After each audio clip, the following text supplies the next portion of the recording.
Bom dia a todos mais uma vez, sejam todos muito bem-vindos. Vamos dar início à nossa TPC hoje, sobre adaptação e flexibilização curricular. Então, hoje nós contamos com a PCNP Ana Lúcia, a Aninha, de Educação Especial, junto com o Alessandro, PCNP de História, e eu que vou falar um pouquinho de geografia com vocês, tá? Sejam todos bem-vindos. Aninha, bom dia. Bom dia a todos. Estão me ouvindo? Tá muito baixinho, Aninha, por mais próximo, por favor. Tá. Bom dia a todos. Aos professores de Ciências Humanas, sejam todos muito bem-vindos. Espero que todos estejam bem. Gostaria de agradecer a Ana Helena, nossa diretora do núcleo, a equipe de educação especial, que dela fazem parte, a supervisora Silvana, Fabiola, Bia, e também a dirigente Carla, pela confiança no nosso trabalho. Estarei com vocês durante essa manhã da TPC, estou muito feliz com isso. Foi um dos temas mais solicitados, para que a gente pudesse desenvolver o ATPC. E eu fico feliz também de vocês quererem saber um pouquinho mais da adaptação, da flexibilização do currículo.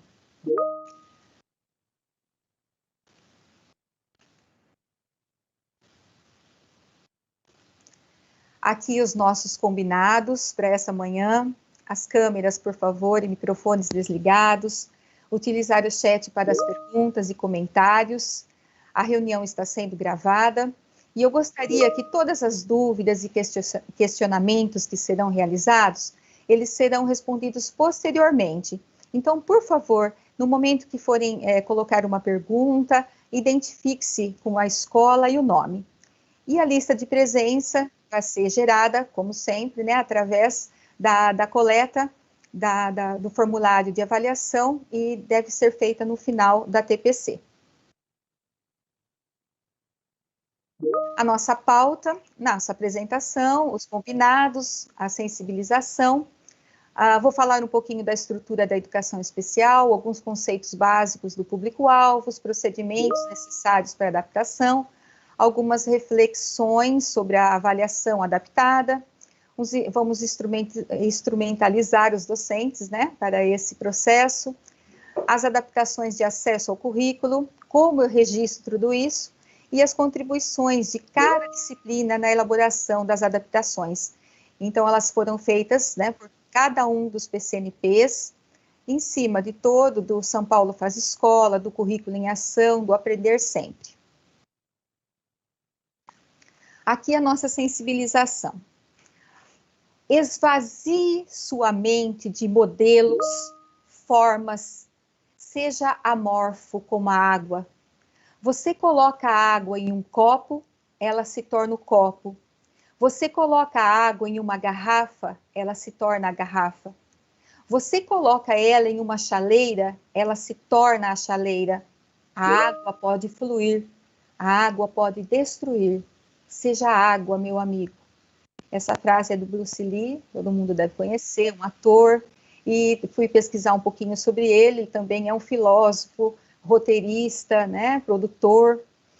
E o que eu senti nessa frase? Eu acho que ela, para esse momento que nós estamos vivendo, nós estamos tendo que ser um pouquinho amorfos mesmo, a gente está tendo que se moldar a cada situação que está aparecendo na nossa vida. Por isso que eu escolhi essa frase. Então, eu vou começar falando um pouquinho com vocês da estrutura da educação especial no estado de São Paulo. Se nós pensarmos há 10, 15, 20 anos atrás, com certeza não seria essa estrutura que eu vou apresentar para vocês. E se nós pensarmos 10, 15, 20 anos no futuro, com certeza também não será essa estrutura que será apresentada. Com certeza isso está a cada dia melhorando, porque o Estado de São Paulo ele está buscando serviços especializados para a educação especial e para organizar o atendimento a esses estudantes, para tornar o ensino ainda mais inclusivo e de melhor qualidade. Vamos falar um pouquinho desse público-alvo. Qual é o público-alvo da educação especial? Que às vezes a gente se confunde um pouco. Pela resolução da Secretaria de Educação 68, de 12 de 2017, o público-alvo da educação especial são alunos com deficiência. Deficiência aí se enquadra todas as deficiências visuais, auditivas, intelectuais, múltiplas, físicas.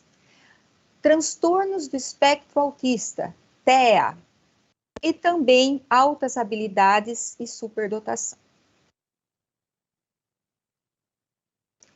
Quando começar, agora eu começo a falar para vocês da estrutura. Nessa ponta, nós temos os professores especializados que desenvolvem um trabalho nas salas de recursos. Todos devem saber, né? Nós temos esse atendimento educacional especializado que é desenvolvido pelos professores especializados dentro das salas de recursos que funcionam no período contrário a que o aluno estuda no ensino regular. Não vou ler aqui tudo que compete a esse professor especializado. Eu apenas destaquei 2 pontos que eu acho muito importante e que quero dividir aqui com vocês. O que compete ao professor especializado da sala de recursos?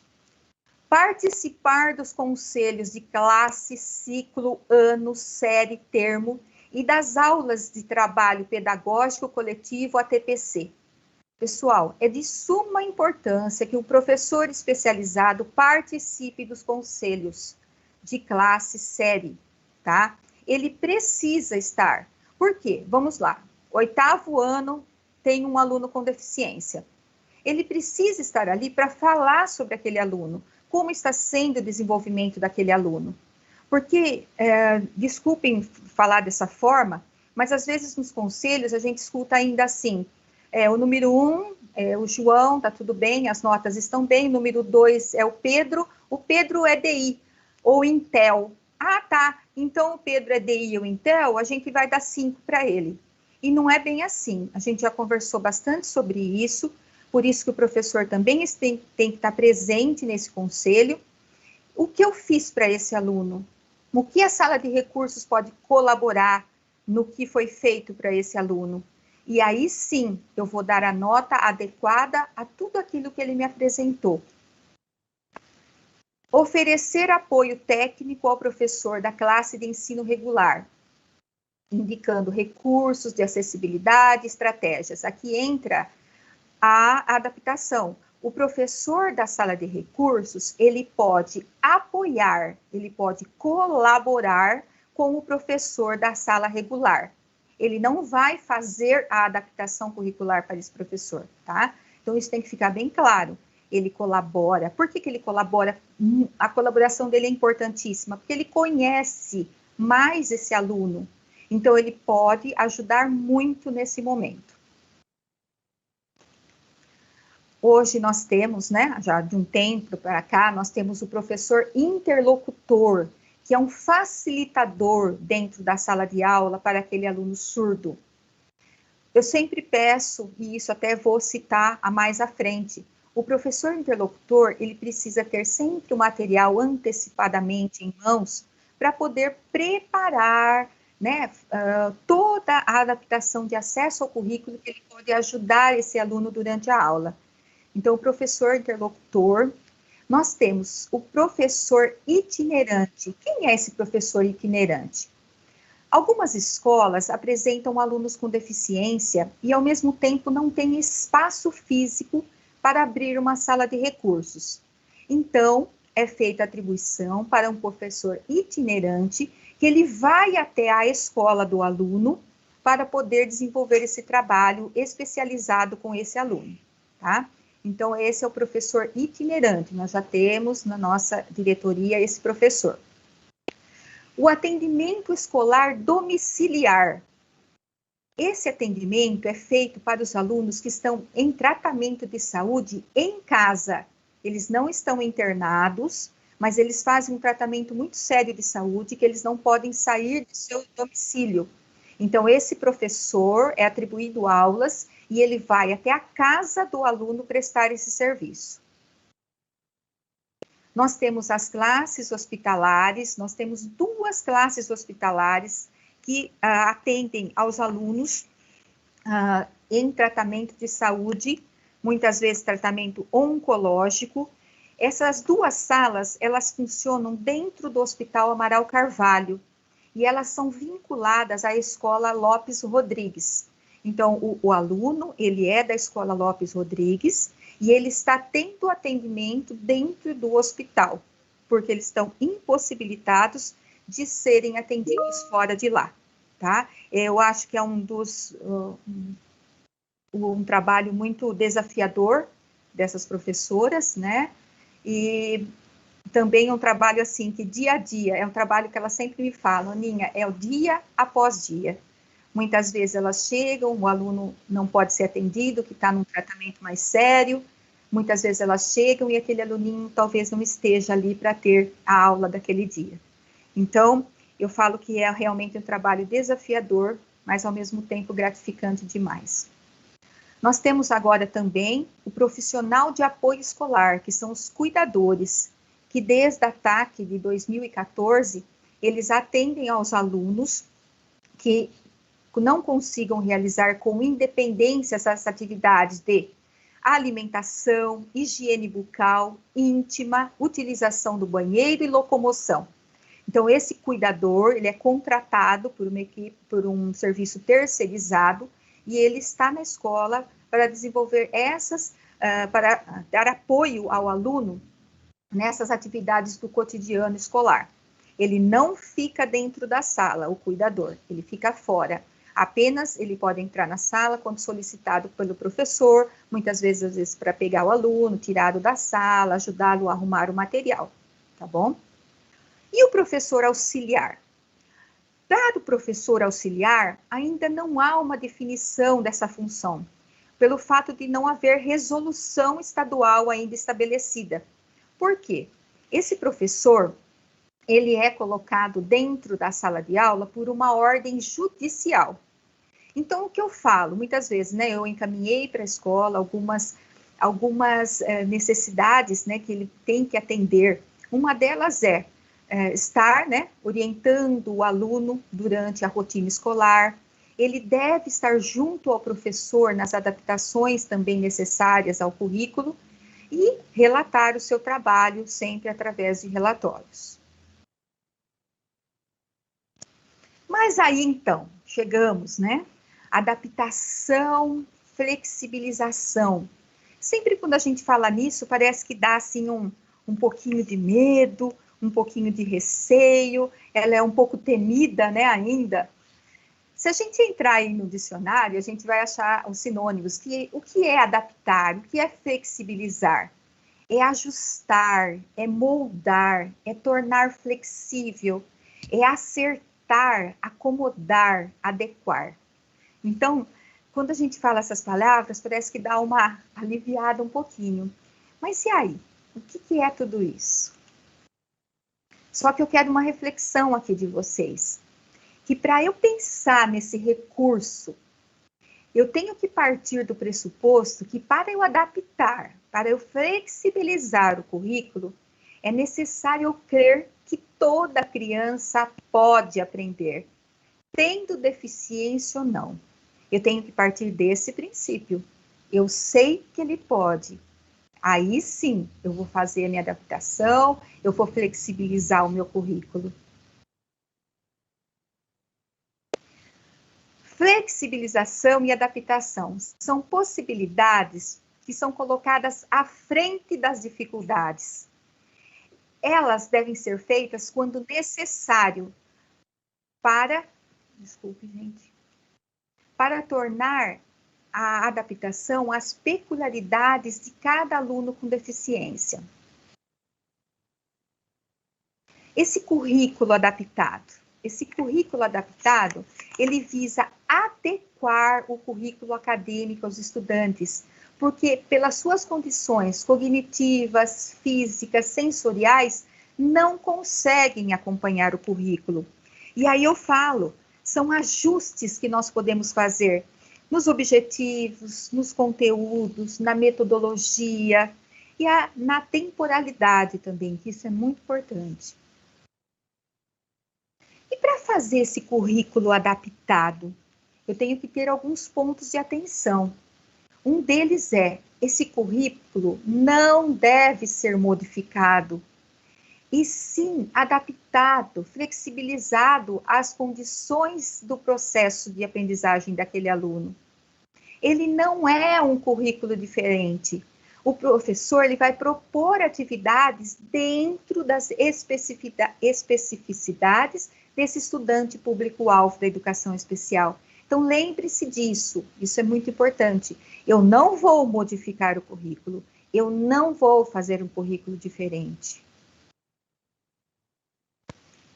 Eu vou, sim, observar as especificidades de cada um dos meus alunos, compreender as suas necessidades e, assim, realizar uma adaptação. Eu tenho que reconhecer as habilidades, porque a partir daí eu posso criar as possibilidades para esse aluno, garantindo a ele esse acesso ao currículo. Resumindo, eu preciso conhecer o meu aluno. E aí? Partindo desse princípio que eu preciso conhecer o meu aluno para poder adaptar realmente uma situação de aprendizagem para ele, eu tenho aqui comigo o anexo 1, que é a avaliação inicial. Ela está dentro da instrução CEGEB de 14 de janeiro de 2015, e ela pode reconhecer essas habilidades. Ela vai deixar para vocês muito mais claro da onde eu devo partir para poder ajudar o meu aluno. Isso eu vou disponibilizar depois, eu não vou ficar falando aqui todas as etapas de uma avaliação pedagógica. As escolas que têm salas de recursos e que contam com o professor especializado, eles desenvolvem feito por eles, esse anexo 1, avaliação inicial. As escolas que não têm, o próprio professor da sala, junto com o professor coordenador, eles podem desenvolver. A participação da família é essencial para que seja feito realmente uma boa avaliação pedagógica. Sim?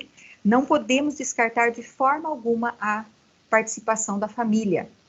Eu também posso dar aqui uma sugestão para vocês. Por exemplo, eu vou dar um exemplo, tá? Veio uma escola aqui na minha cabeça agora. A Escola Major Prado tem um aluno com deficiência intelectual. A Escola Major Prado, ela pode pedir para a Escola Magalhães, que lá tem uma professora especializada, que realize essa avaliação inicial. Tem que ser marcado um dia, né? Entrar em contato com a escola, marcar um dia com essa professora, e aí o responsável levar esse aluno até lá para que seja feita uma avaliação. Muitas vezes um dia não é possível, ela vai marcar alguns dias para que essa avaliação realmente seja feita de acordo, tá? Então fica aqui uma sugestão para que as escolas também possam entrar em contato com as escolas que têm professor auxiliar. E eles podem também desenvolver essa avaliação para vocês. E aí, Aninha, são atividades diferentes que eu tenho que fazer para o meu aluno? Não. Não se trata, como nós acabamos de falar, de um currículo novo, mas um currículo dinâmico, alterável, passivo de ampliação, que possa atender realmente a esses alunos. São possibilidades educacionais que devem ser colocadas à frente das dificuldades que eu diagnostiquei. E as avaliações, como que fica, né? Pessoal, as avaliações, ela pode ser modificadas tecnicamente e nos instrumentos também. Por exemplo, eu seleciono um instrumento avaliativo mais acessível para esse aluno.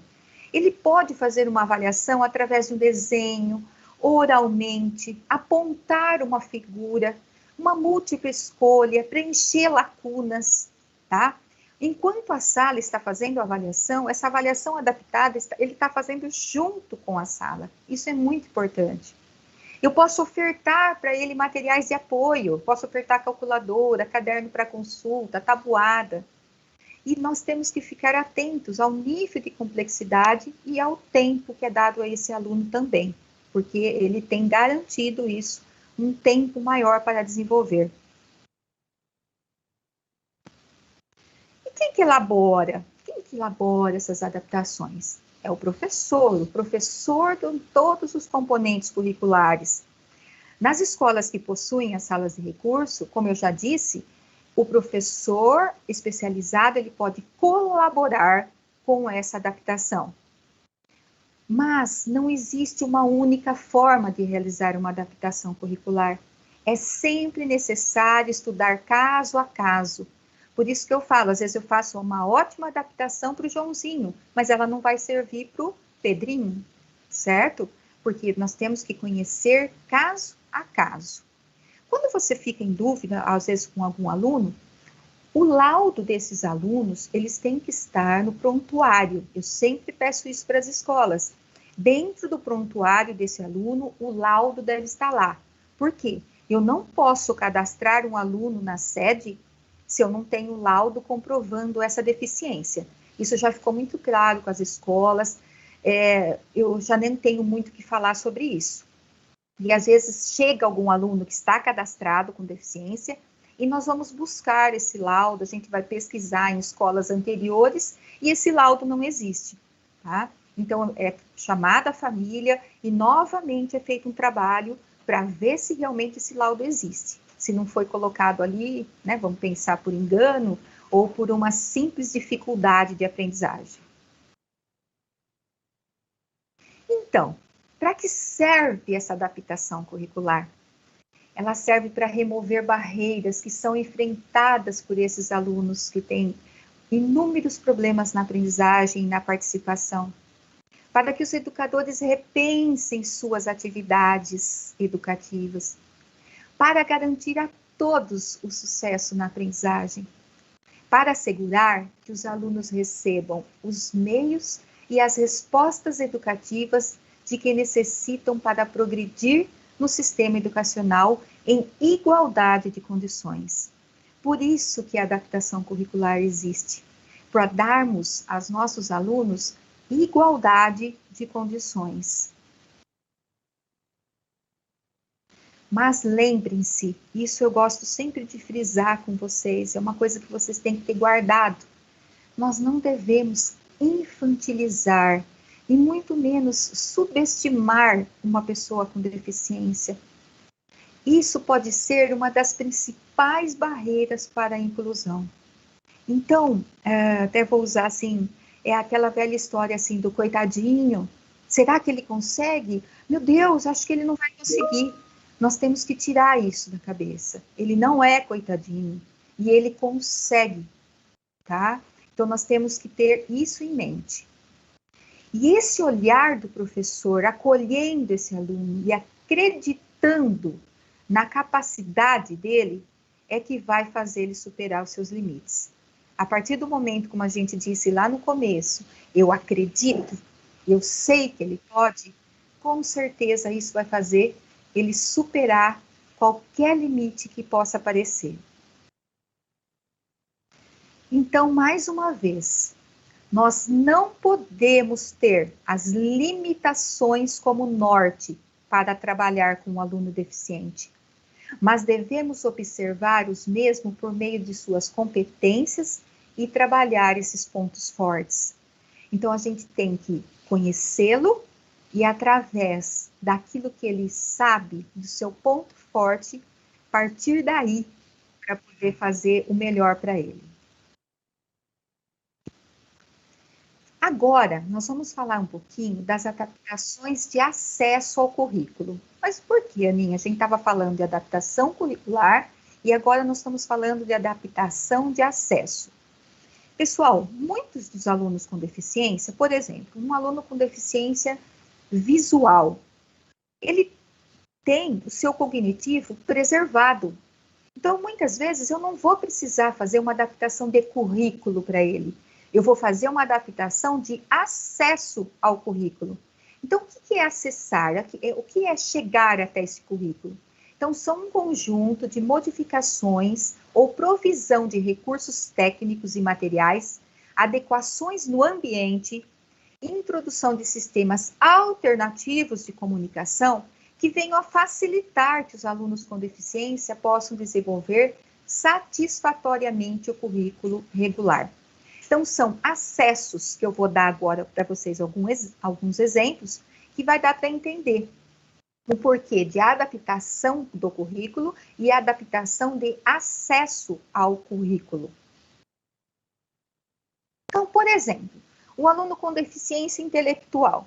Eu posso ler para esse aluno. Eu dou preferência, muitas vezes, para a letra maiúscula de forma.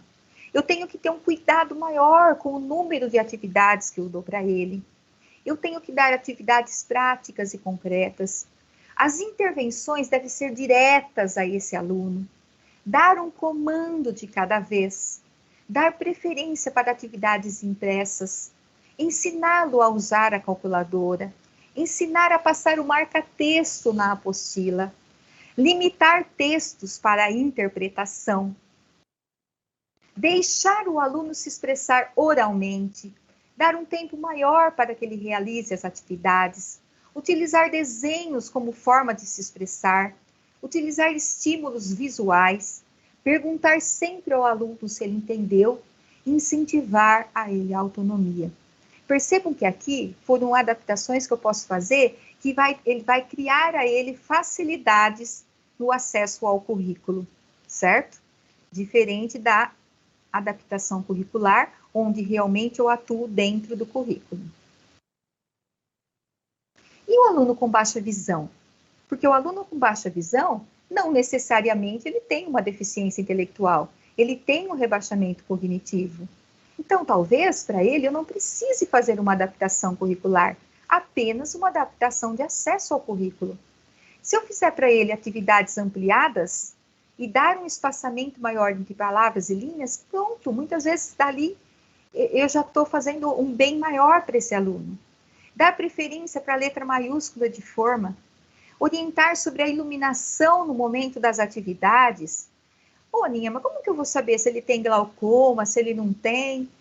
Acabei de falar, pede o prontuário, dá uma olhadinha lá se tem um laudo, porque se ele tem glaucoma, ele tem aversão à luz, né? Então ele vai ter que ficar numa parte da sala onde seja melhor para ele.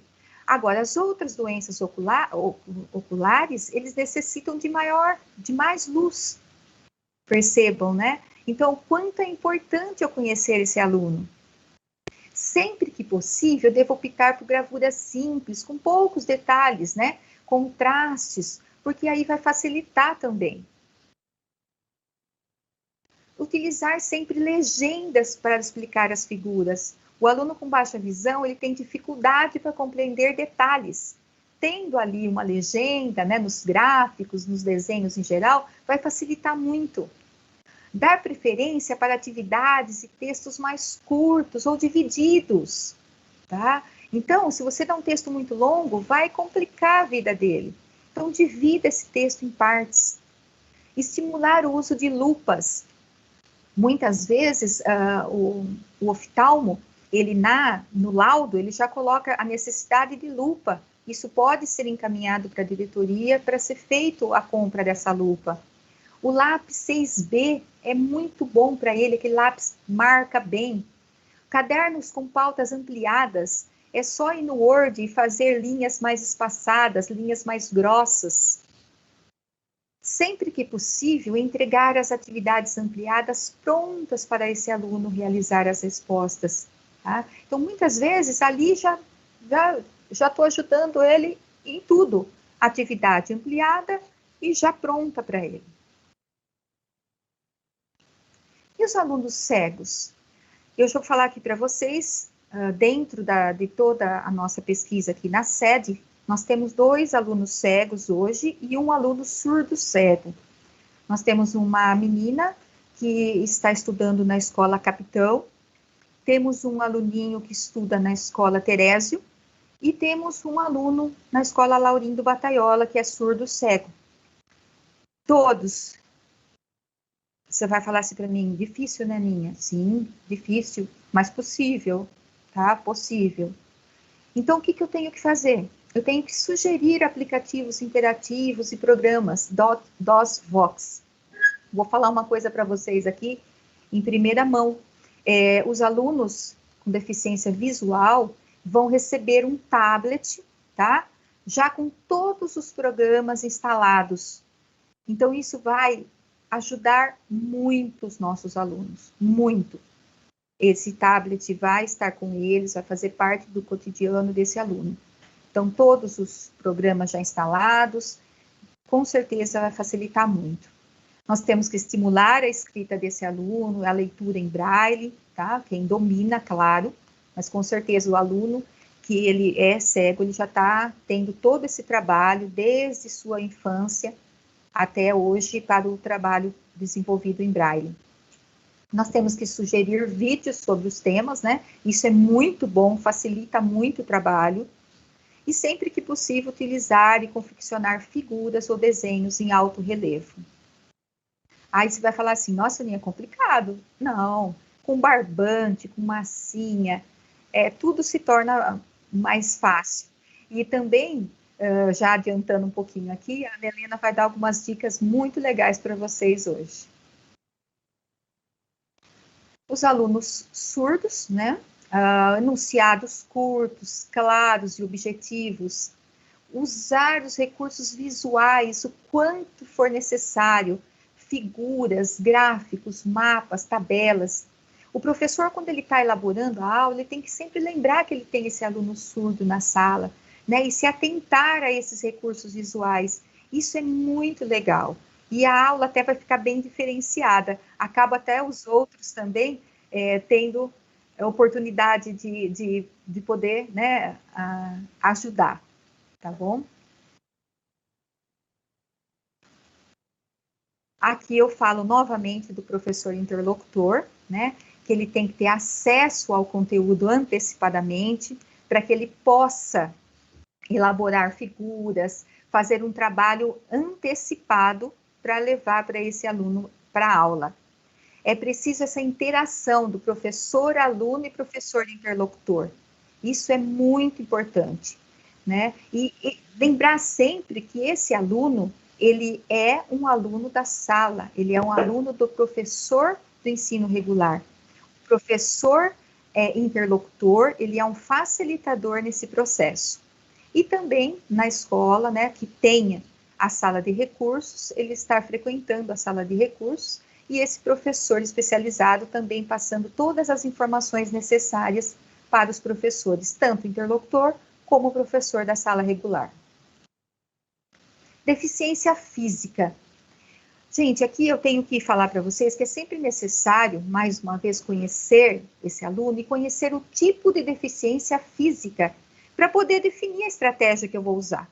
Se eu tenho um aluno cadeirante, apenas com os membros inferiores comprometidos, eu posso fazer um trabalho com ele maior. Eu posso ter, por exemplo, vou dar o exemplo aqui da educação física, ele pode até jogar um basquete, jogar uma queimada. Agora eu tenho que pensar, e se os membros superiores também forem comprometidos? Entende? Então, aí na aula, como que ele vai poder trabalhar com esse aluno durante a aula? As aulas podem ser gravadas, né? Ou pode ter um escriba para ele. Então, dependendo da deficiência física que esse aluno apresentar, aí sim eu vou viabilizar a participação dele na aula. Uma dica aqui é sempre convidar os colegas de classe que estejam sempre, né, tem aqueles mais predispostos a ajudar esse aluno com deficiência nas suas dificuldades. E fazendo isso, eu estou fazendo um processo de acolhimento, tornando os meus alunos mais sensíveis e solidários. Então, isso é muito importante. Eu percebo assim, que quando o aluno ele vem desde lá do Fundamental 1, acompanhando aquela turma, parece que ele já faz parte. Aquela deficiência, muitas vezes, não é nem percebida pelos colegas, certo?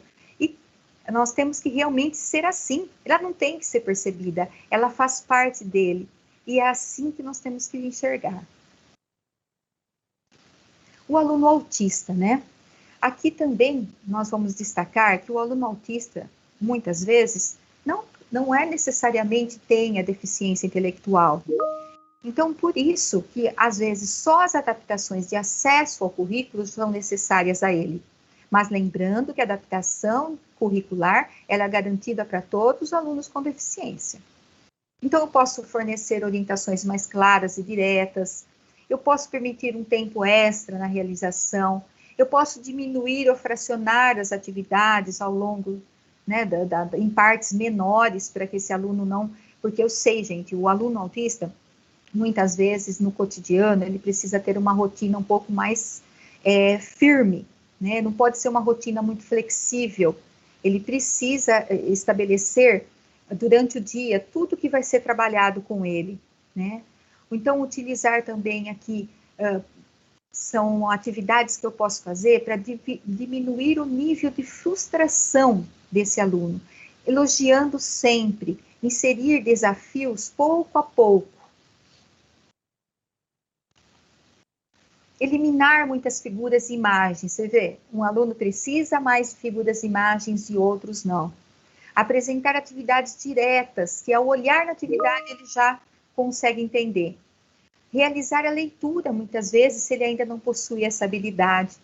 Deixar exemplos de respostas em cada atividade. Mudança de forma de responder uma questão. Isso a gente falou lá para os alunos, né, com deficiência intelectual também, eu posso usar, né, tudo isso. Uso de material concreto na instrução do professor. E dar instruções e certificar-se de que o aluno atendeu, que o aluno entendeu aquilo que você gostaria de passar. Nós também temos parte do público-alvo da educação especial, os alunos com alta habilidade e superdotação. Mas por que, Aninha, eles fazem parte da educação especial? Porque também tem que ser dado a eles um tratamento diferenciado. Como? Eu tenho que conhecer o potencial desse aluno e enriquecer esse currículo. Eu tenho que trazer para ele atividades desafiadoras. Eu tenho que usar materiais estimuladores, jogos, murais, posters, portfólios, gráficos, diagramas. Eu tenho que explorar mais os ambientes escolares com esse aluno, laboratório, sala de informática, bibliotecas. As atividades, eu tenho que usar atividades que complementem ainda mais o assunto trabalhado. E softwares educativos, que é importantíssimo. Comentar aqui com vocês que uma vez eu fui fazer uma pesquisa pelas escolas de alunos com altas habilidades e superdotação. E aí eu joguei isso para as escolas e aí o resultado que eu tive foi muitos alunos com altas habilidades. Mas o que nós não podemos, nós temos que ter claro é assim, não é um aluno que tem 10, ele tem 10 em todas as disciplinas, né? Todas as matérias ele tem 10. Esse é um aluno estudioso, é um aluno dedicado. O aluno com altas habilidades, ele se destaca em um ponto, ele pode se destacar na matemática e muitas vezes ele não ir bem na língua portuguesa, entende? Então ele pode ir super bem em artes, né? E não ir bem na parte de educação física, por exemplo. Então, por isso que eu falo, tem que ter laudo? Tem. Existe um laudo comprovando essa alta habilidade e essa superdotação. E a deficiência múltipla? Ela é a associação, né, no mesmo indivíduo de duas ou até mais deficiências. A intelectual com visual, a auditiva com física. Então, é aí, novamente, que eu falo. A gente vai ter que conhecer esse aluno, saber realmente onde está essa deficiência múltipla, para poder, assim, fazer uma adaptação correta para ele. Aqui eu trago o embasamento legal, né, de toda a parte da adaptação curricular. Vou deixar aqui para vocês. Mas e agora, Ninha? Você está falando, eu tenho que registrar essa adaptação curricular que eu faço? Sim, nós temos que registrar. Como? Esse registro de adaptação curricular, ele está dentro da instrução CEGEB de 14 de janeiro de 2015. Você vai falar assim, nossa, você só está falando isso agora? Não, Em 2015 foi feita uma orientação técnica, foi passado esse documento. Em 2017 foi feito outra, 2019 outra. Esse documento, ele, como eu acabei de dizer, ele está dentro da instrução CEGEB e ele tem que ser desenvolvido de acordo com a adaptação que é realizada para esse aluno. Ali, não é rodapé, né? Ele está acima aqui. Você pode ver que ele é feito para os alunos com deficiência intelectual, certo? Então, os alunos com deficiência intelectual, esse documento deve ser realizado. As adaptações de acesso ao currículo não é necessário. Mas e aí? Eu coloquei aqui, eu vou dar uma introdução, porque os colegas PCNPs, no caso hoje o PCNP Alessandro, ele vai mostrar para vocês como que ele fez essa adaptação curricular, tá? Então, eu coloco ali a situação de aprendizagem, a atividade que eu adaptei e faço a expectativa de aprendizagem que eu vou trabalhar na aula, para a classe. E depois eu vou fazer a expectativa que eu vou trabalhar com o aluno com deficiência intelectual, que é diferente. Para a classe, é a habilidade num todo. E para esse aluno, dentro das suas habilidades, até que ponto eu posso chegar com esse aluno? E depois, as estratégias que eu vou trabalhar na aula para a classe, qual estratégia eu usei para esse aluno com deficiência intelectual? Então, isso tem que ficar muito claro. Não vai ser a mesma estratégia que eu usei para a sala que eu vou usar para o meu aluno com deficiência intelectual, tá? Então, esse documento será muito bem explicado a partir daqui a pouquinho. Ana Helena, você gostaria de explicar que eu vou fazer a leitura dessa reflexão e a Ana Helena daqui a pouco vai passar para vocês o porquê, né, dessa nossa reflexão.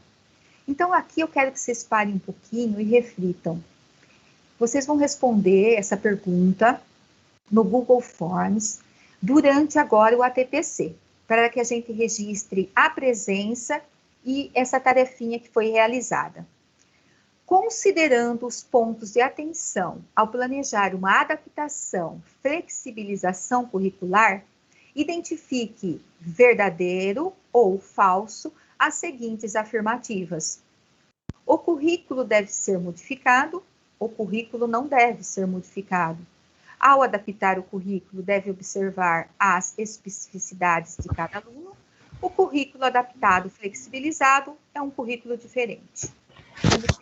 Oi, Aninha. Então, vamos lá. Eu vou colocar o link nos dois chats, tanto daqui como do YouTube. Essa atividade, então, nós vamos estar filtrando depois as respostas.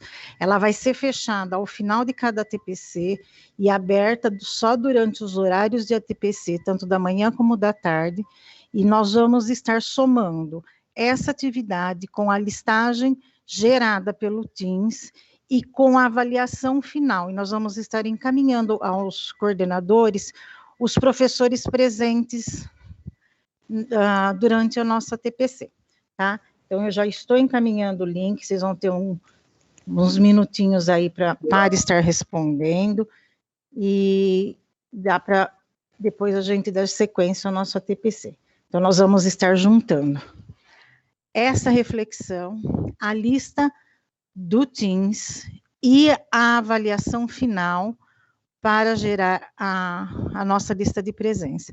E a partir de agora, nós vamos estar encaminhando aos PCs quem são os professores que realmente estão participando do ATPC da Diretoria de Ensino. Então, pessoal, uns minutinhos para vocês responderem, por favor.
Pessoal, não é para responder aqui no chat, é para responder no formulário, quais são as verdadeiras. No YouTube, eu estou enviando o link e ele não está aparecendo no chat, eu não estou conseguindo entender o porquê. Mas eu já encaminhei 3 vezes no... Eu vou estar encaminhando para os coordenadores.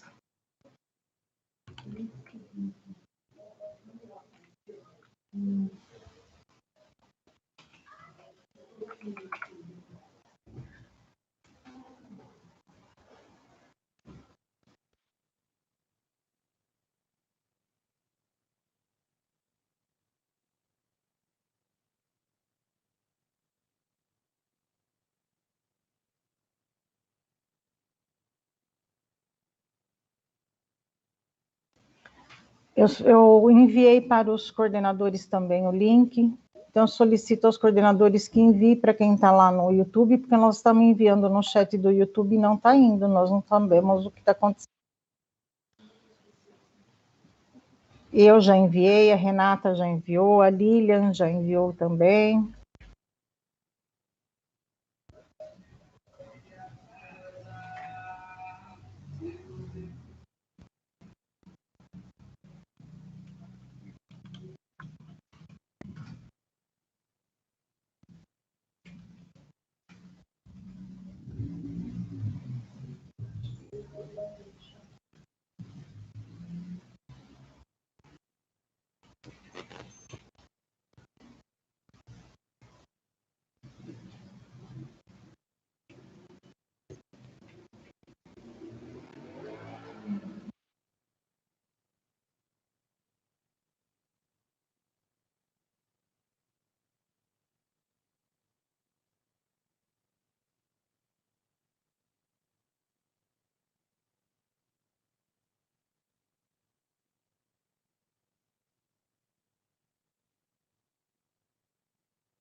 Ana, a gente pode dar continuidade?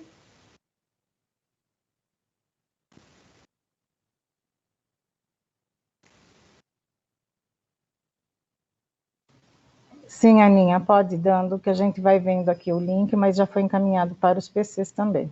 Tá bom, obrigada. Então, agora, nós vamos entrar nas contribuições de cada disciplina na elaboração da adaptação curricular e também na adaptação de acesso ao currículo.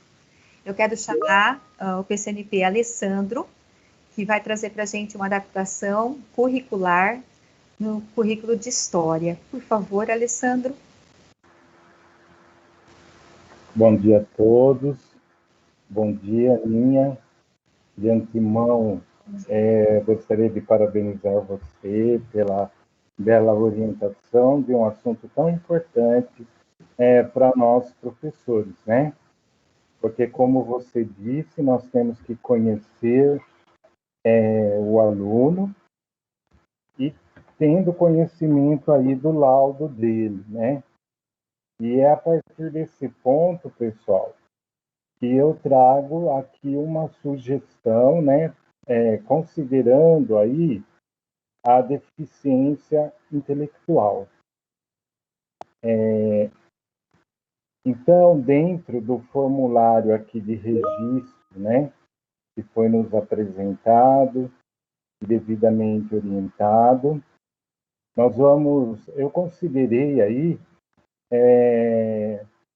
a referência que nós temos, né, nossa referência aí do dia a dia. Acredito na produção aí de muitas adaptações curriculares que são feitas no ambiente escolar por vocês, mas hoje, diante da fala da Aninha, ilustrando tudo aí que foi orientado, eu trago esse exemplo dentro da deficiência intelectual. Aqui, só para vocês saberem, a situação de aprendizagem, né, ela é do segundo bimestre, é a mesma situação que nós já conversamos no ATPC passado, a primeira situação de aprendizagem, né? Eu peguei o componente curricular ali de História, e então nós temos dentro dessa situação de aprendizagem um tema que vai tratar dos impactos do capitalismo no mundo contemporâneo, né? Pode passar, Aninha, por favor? E aí a expectativa de aprendizagem, né? Nós temos aí a habilidade, né, que é colocada lá dentro dessa primeira situação de aprendizagem para o aluno do ensino médio, no primeiro ano. Vai trabalhar o aluno elaborar hipóteses, ele vai selecionar evidências, né? Compor argumentos, e o meio para isso é um referencial de expressão artística, textos de sociologia, de filosofia, documentos de história, de geografia, entre outros aí, certo? É o que está colocado ali no currículo em ação do primeiro ano do ensino médio, nesse segundo bimestre. Primeira situação ali. Porém, para o nosso aluno aí de deficiência intelectual, foi adaptada essa expectativa, né? Então, o que ele vai, né? O que eu vou querer que ele realize, que ele vivencie, que ele aprenda. No caso, diante desse exemplo. Então, eu coloquei ali observação, leitura, ele vai inferir informações, né? E produzir um áudio a partir das situações que é colocada para esse aluno, né? Que vai trazer aí impactos causados pelo capitalismo, certo? Podemos seguir? Então, para vocês terem ideia, e vocês se lembram, né? Porque todos vocês já estão trabalhando, a maior parte já deve ter até finalizado essa situação de aprendizagem. O primeiro momento, ela é dividida em 4 momentos, né? O primeiro momento se trabalha a leitura de imagem com os alunos. O segundo momento faz a elaboração do mapa conceitual. O terceiro momento, a elaboração de uma notícia ou artigo de jornal. E o quarto momento, a elaboração da linha do tempo, né? O momento final aí da situação de aprendizagem. Para o aluno deficiente intelectual, nós temos que pensar e possibilitar que ele vivencie a mesma sequência nos momentos. Então, aqui eu trouxe de exemplo para o primeiro momento, é o mesmo mural ali, né, do Diego Rivera, ele vai fazer a leitura de imagem. O segundo e o terceiro momento, eu pensei que pode acontecer juntos. Ele vai fazer também observação, ele vai fazer a leitura, né, localizar as informações, e vocês vão perceber que são possibilidades de textos verbais e não verbais, trazendo sempre impactos do capitalismo, né? A informação sobre a Revolução Industrial e capitalismo. E o quarto momento, ele vai fazer a leitura, observar também, localizar informação, certo? Em imagem, porque a proposta para o aluno, para o coletivo da sala, é elaborar a linha do tempo. Mas para o nosso aluno, né, deficiente intelectual, ele vai produzir um áudio, certo? A partir de uma situação impactada pelo capitalismo, que é a Revolução de 1917. Algo simples, né? E, assim, considerando aí a faixa etária de idade desse aluno e tomando também cuidado para não infantilizar a proposta. Podemos seguir? Então, aí, olha, tem o mural, né? É perguntado a ele o nome, ele vai observar o mural, em primeiro lugar. Depois, assim como todos vão, né, um momento de sensibilização. Mas a ele é pedido essas questões aí. O nome, né, do mural observado, o ano que o mural foi feito, né, o professor ajuda ali o aluno a localizar essa informação que está na legenda do mural. E depois aqui, uma questão aonde é perguntado para ele, né, para ele tentar responder o nome do artista que fez esse mural, que é o Diego Rivera, certo? Então, esse primeiro momento da aula, o aluno vivenciará dessa forma. Podemos seguir? O segundo e o terceiro momento, vocês podem perceber que é dado um textinho com informações, um textinho bem curto, com informações sobre a Revolução Industrial. Em seguida, né, pedido aí uma atividadezinha para que ele complete aí com as palavras-chave, né, que na realidade são informações que ele vai retirar desse textinho aí de 4 linhas, certo? Continuando o segundo e terceiro momento, nós temos aí uma proposta, né, ainda dentro desse segundo e terceiro momento, de atividade. Temos também um pequeno texto e depois a proposta de atividade. Então, é para ele imaginar como que seria a vida dele hoje se não existissem as máquinas. E aí ele vai tentar registrar isso, fazer um registro, né, da forma que ele entende acerca do que está sendo solicitado. Então, aí nós vamos partir já para o último momento da situação aprendizagem. Por favor.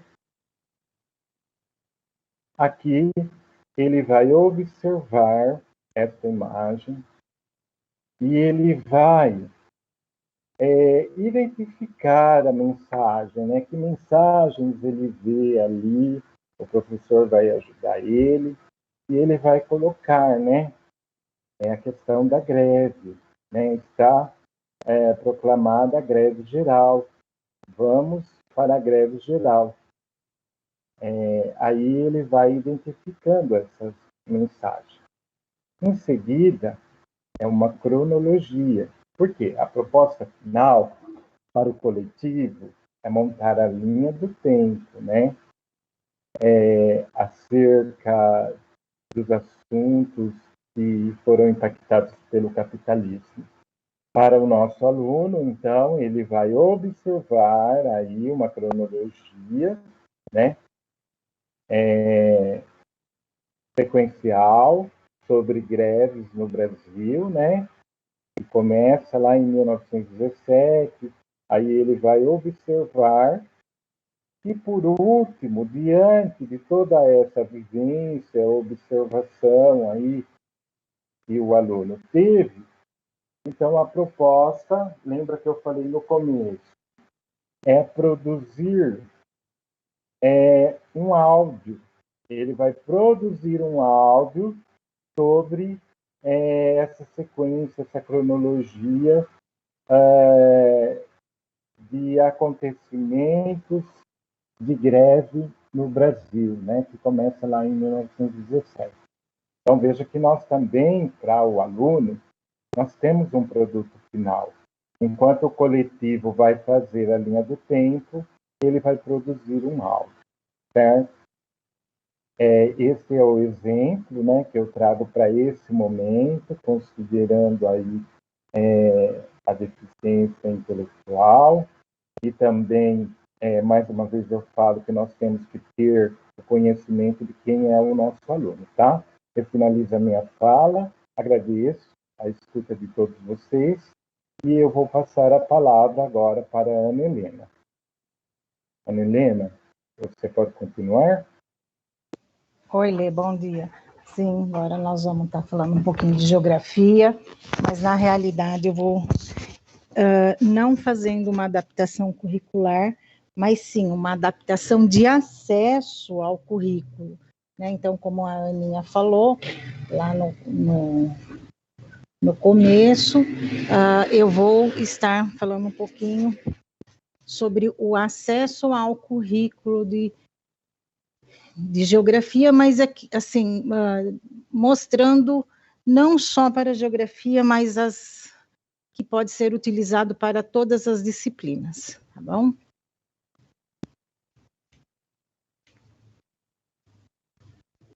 Então, aqui nós vamos estar falando um pouquinho sobre a cartografia tátil, mas lembrando que a cartografia tátil ela pode ser definida tanto pela ciência como pela arte, para transpor uma informação visual de maneira que a pessoa com deficiência visual possa entender ou visualizar, né, ou perceber, né, por uma forma multissensorial, a imagem ou o mapa ou um gráfico, tudo aquilo que ele pode estar vendo, vamos dizer assim.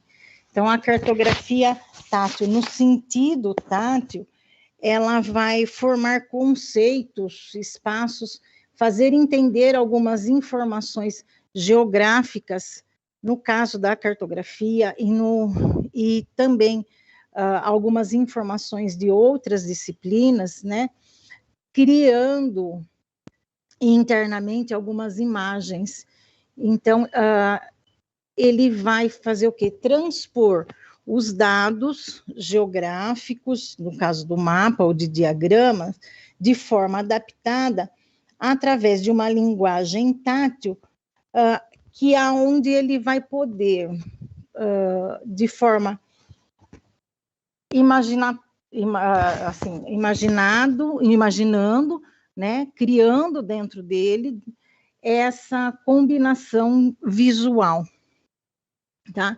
Só que a gente tem que tomar cuidado quando a gente fala em cartografia tátil, porque um mapa em relevo e um mapa tátil, eles são assim, o mapa de relevo, ele é perfeito, ele é atrativo, ele é bonito, mas para quem? Para quem tem leitura visual, tá? Para quem enxerga.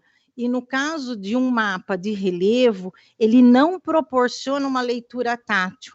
Por quê? Porque ele pode estar machucando a pessoa que não tem a visão. Porque, às vezes, quando ele tem esse relevo, ele é perfeito, ele é bonito, A gente está vendo, mas ele pode machucar a pessoa que está fazendo a leitura através dos dedos. Então, o que são esses mapas táteis? O mapa tátil é aquele que tem um sistema simbólico, uma linguagem tátil, uma linguagem que ele pode perceber com as mãos, tá? Que sejam características do tato. Então, a gente vai estar representando os mapas, as imagens, os gráficos, através de uma linguagem que ele pode estar sentindo através do tato.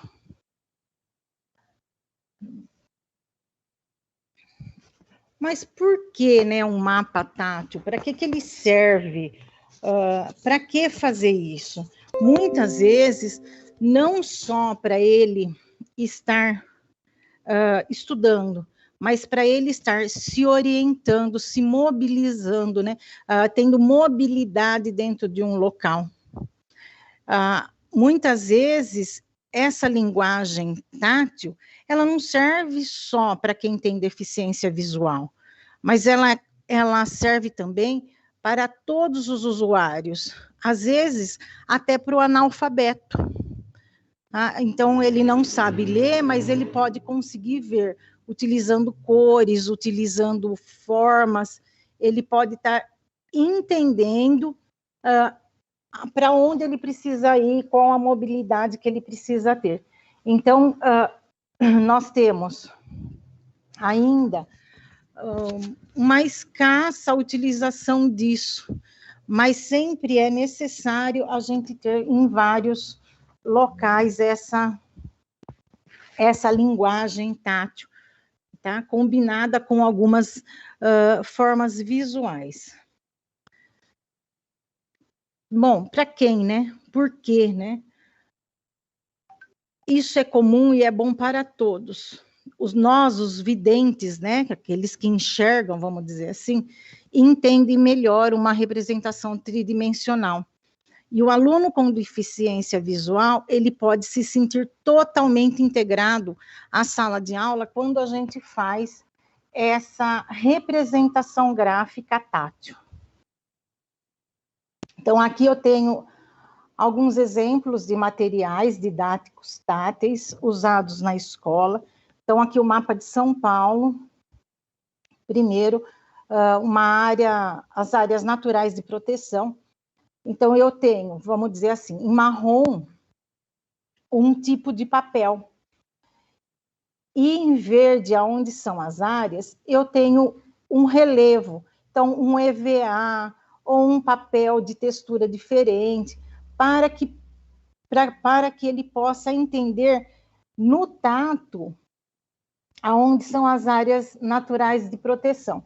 E sempre eu vou ter também uma legenda, o título, a legenda, a escala, de que forma? Escrita e em braille, tá? Então, eu tenho aí também, das duas formas, tanto o título, a legenda, a escala, tudo para que o aluno possa estar também podendo, através do tato, entender o mapa. Do mesmo jeito, aí eu tenho o mapa de São Paulo, através de clima, né? Quais são os climas do estado de São Paulo. Eu tenho também, aqui embaixo, a América do Sul. Você pode ver que aí a gente usa vários tipos de papéis, cortiça, o barbante mais grosso, o barbante mais fino, então fazendo aí, né, as linhas imaginárias, né, tanto o Equador quanto trópicos. Aqui eu tenho um esquema de água, que eu também posso usar vários tipos de materiais, então a lixa, o algodão para fazer a nuvem, palitos, pequenos barbantes, de vários tipos de barbante, bolinhas. Então, vou utilizando vários materiais para estar fazendo o mapa tátil, tá? Então, aqui, a deriva continental, eu posso estar fazendo também através de massinha, o climograma através de barbantes e palitos, e também o EVA ou o papel, a pirâmide etária também, utilizando vários materiais. Sempre lembrando que eu tenho que ter toda a legenda disso. Aqui, no caso, a maioria está em braille, mas o necessário seria estar em braille e também uma legenda em português, né, com as palavras mesmo, para a pessoa que é vidente, ela também possa estar entendendo toda essa parte de localização e de interpretação. Aqui também alguns mapas usados em história, né? Então, a expansão do café. Então, eu tenho aí as flechinhas utilizando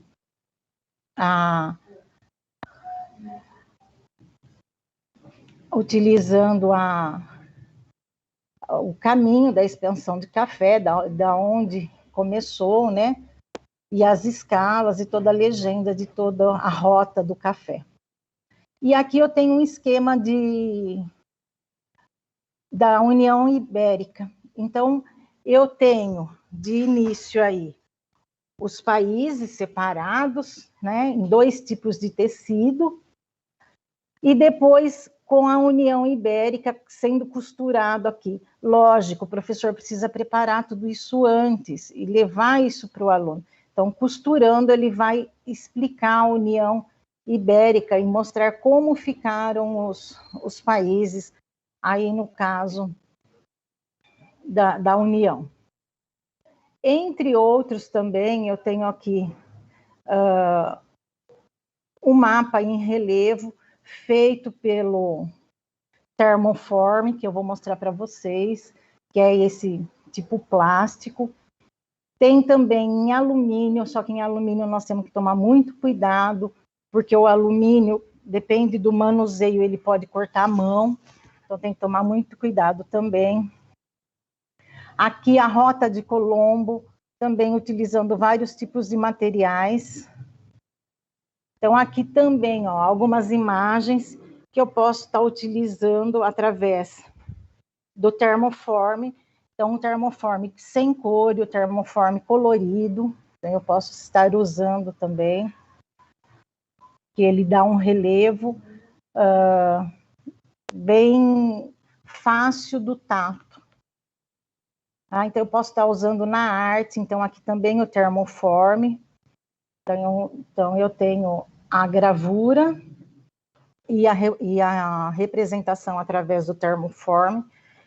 Também aqui a gravura já feita ali, aqui no primeiro, com massinha, né, ou com a porcelana fria, o biscuit. Então, uma representação feita do quadro, e aqui embaixo o quadro feito, a leitura, né, feito no Thermoform. Aqui um que é muito utilizado para orientação e para mobilidade são os mapas. Então, aqui no caso, o mapa da cidade de Capitólio, nos Estados Unidos, feita em vários tipos de relevo para localização das pessoas, e o mapa de metrô de Washington, também feito com relevo aí para o acesso tátil. E sempre também na frente escrito em braille. Tá? Hoje a gente já encontra em vários locais a leitura em braille, mas muitas vezes faltam essa imagem tátil para as pessoas que são deficientes visuais. Aqui eu tenho algumas representações, uma com massa, de uma cor só, aqui com massa de várias cores, e aqui com vários tipos de papel também, né, são colagens. Aqui uma representação, né, da Amazônia, o mapeamento da Amazônia, dos tipos de solo. Então, eu tenho com vários tipos de papel, e a representação, as árvores eu posso estar colocando aí com pequenos galhos ou pequenos palitos, e a árvore com buchinha de lava-louça, sempre vou ter a legenda também. Então, aqui os mapas, sempre com representação de alguma forma que facilite o tato do aluno. A mesma coisa com os gráficos, então eu posso fazer o gráfico de barra utilizando um tipo de papel ou algum tipo de tecido para cada barra, e aqui, né, fazendo a legenda, a mesma coisa no gráfico aqui de disco. Aqui é mostrando a montagem através da porcelana fria, né, que é o biscuit. Então, primeiro faz o contorno, depois vai preenchendo para formar o mapa tátil. Então, aqui como faz através da porcelana fria. Aqui, através da serigrafia, então, logicamente que é a pessoa com visão que vai estar fazendo, o professor vai estar preparando para mostrar ao aluno. Essa tinta é aquela tinta que depois que você aquece com o ferro, ela expande, então ela fica em relevo também. Essa é a máquina do Thermoform, que é onde faz aquele relevo no plástico. Então, de início, ele fica amarelo, que é a cor do plástico, depois você pode estar colorindo esse Thermoform. Então, aqui, olha, aquele primeiro gráfico que nós colocamos, com vários tipos de materiais, e aqui o mesmo, através do Thermoform, mas com coloração. Então, aqui foi pintado também o diagrama do ciclo da água. Aqui também nós temos a máquina de papel microcapsulado, ou flexi paper, que ele imprime em relevo para fácil acesso do aluno também, tá? Da leitura tátil. Desculpa, gente, eu mudei aí rápido, tá? Então, aqui a gente tem também o flexi paper. Aí nós temos, lógico, a impressão com pontos em braille, que tem a impressora em braille, então a gente pode ter o mapa totalmente em braille, né? E o material tátil, ele tem alguns princípios básicos. Então, para a gente fazer essa representação gráfica, a gente precisa considerar algumas simplificações, algumas coisas mais simplificadas. Então, na construção desses mapas, é muito comum a gente ter distorções, exageros, generalizações, as omissões, sempre para que facilitando essa percepção tátil, tá? Então, nesse processo, existe uma generalização cartográfica para simplificar. Então, você sempre vai selecionar alguma coisa que você precisa estar fazendo. Então, o exagero, você precisa evidenciar alguma informação, então você vai exagerar ali, porque você está evidenciando essa informação. Você vai classificar ou reposicionar, né? Sempre padronizando os elementos desse mapa, tá? Então, aqui, algo assim, por exemplo, eu tenho várias ilhas e eu vou estar eliminando as pequenas ilhas e colocando só algumas. Então, eu vou reduzir algumas curvas, eu vou generalizar os blocos. eu vou estar exagerando o lugar que eu quero destacar, a casa ou o local de uma rua. O contorno do rio, eu posso estar ampliando para ele entender. Algo que não é tão importante, eu posso ter uma redução do volume. Então, as ilhas, como eu já falei para vocês, a gente pode estar tendo a junção. E também eu posso estar fazendo um deslocamento, né? Separando um pouco as coisas para que ele perceba melhor através do tato.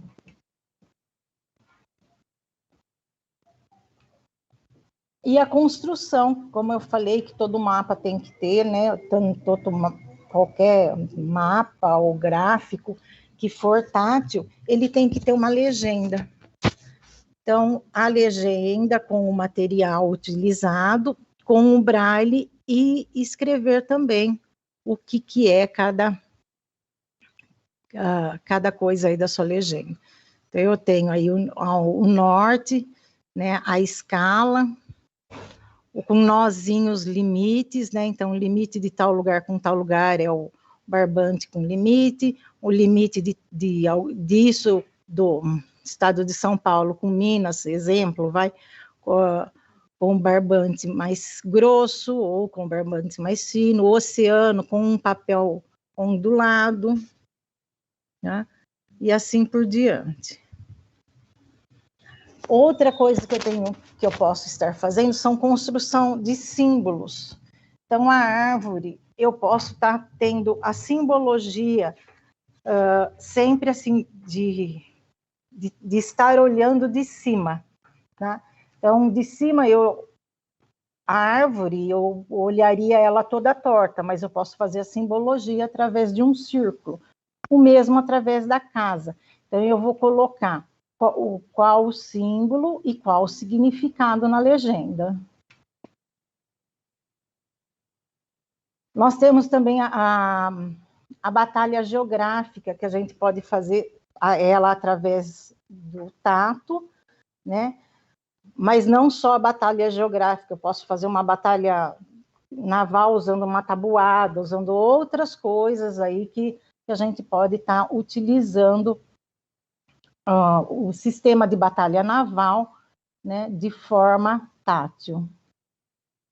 Alguns exercícios de orientação, então, o que representa essa linha azul? O rio, então, vai pôr na legenda, para ele poder se localizar, a cruz, o hospital, a casinha, a igreja, e assim por diante. Então, cada quadradinho verde são árvores, então a gente ter exercícios de orientação. Então, mesmo com a Rosa dos Ventos, a gente pode estar fazendo ela de forma, através de materiais diferentes.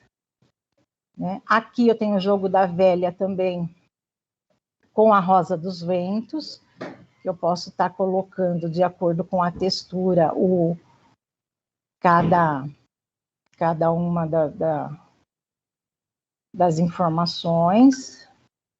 Aqui, que é bastante interessante também, é aquele quadro de imã, que é interessante a gente ter isso na sala de aula, quando a gente tem algum aluno cego, porque a gente monta o esquema da sala de aula. Para quê? Para que ele não trombe com nada.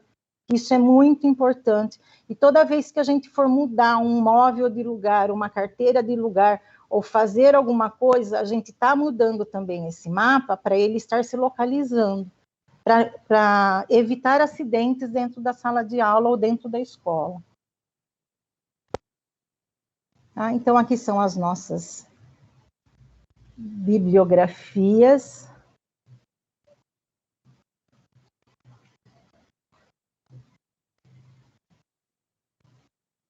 Aí eu vou chamar a Aninha, que a Aninha quer falar um pouquinho sobre essa frase.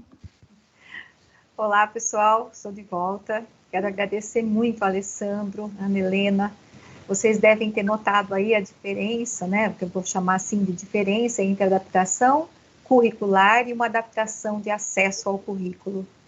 Quero agradecê-los muito. Vou finalizar com essa frase né? Nós começamos falando sobre isso e vamos terminar falando sobre isso. Se só de olhar você já deduz que este ou aquele aluno não vai aprender, pode apostar, ele não vai mesmo. Para evitar que a profecia se realize, é preciso superar essa primeira impressão e acreditar que todos podem ter sucesso. E eu complemento, acreditar que nosso aluno com deficiência também pode ter sucesso. Aqui as nossas referências. Eu quero encerrar sempre falando para vocês que a equipe do Núcleo Pedagógico está à disposição de todos. As perguntas que foram feitas serão respondidas posteriormente. E aqui nosso link, né, para o QR Code e o link de avaliação. Quero agradecer do fundo do coração esse tempo dedicado a nós e que realmente possa ajudá-los. Agradeço, tenham um bom dia.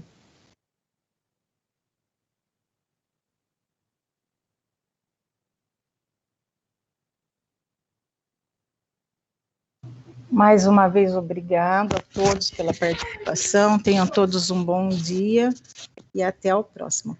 Já tanto no YouTube como aqui no chat do Teams, nós já temos o formulário da avaliação, tá?